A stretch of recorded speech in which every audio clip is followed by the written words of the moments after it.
So I just got in the shower about 2-ish hours ago. I blow dried my hair, I straightened it, and now I'm gonna whiten my teeth. MySmile actually sent me over this kit about 2 weeks ago. I'm finally gonna try it out on camera. As you guys know, I whiten my teeth probably every 2 months for acting. I use whitening toothpaste, but I like to give it like a power white.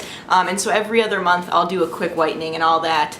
So this is by the brand MySmile, like I said. And my first thoughts is it's pretty freaking luxury. Just the box it comes in already feels way high quality than all those other ones that I've used.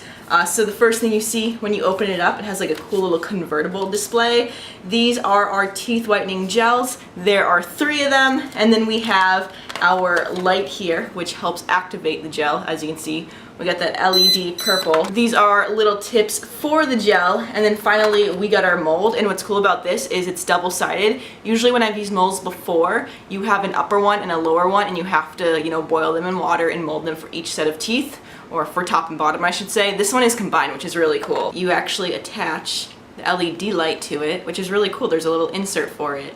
So that's super handy, and then you just turn it on and put it in your mouth. And then finally, we have our little instruction booklet. We have our teeth whitening kit shade guide, and basically these are the directions on the front cover. If you guys want to check out MySmile, I will put their link down below. Thank you again for sending me over a kit. So you do this for 10-minute intervals, and this thing will actually beep once, you know, your interval is up, which is pretty cool. Don't have to set a timer or anything. Anyways, let's do this.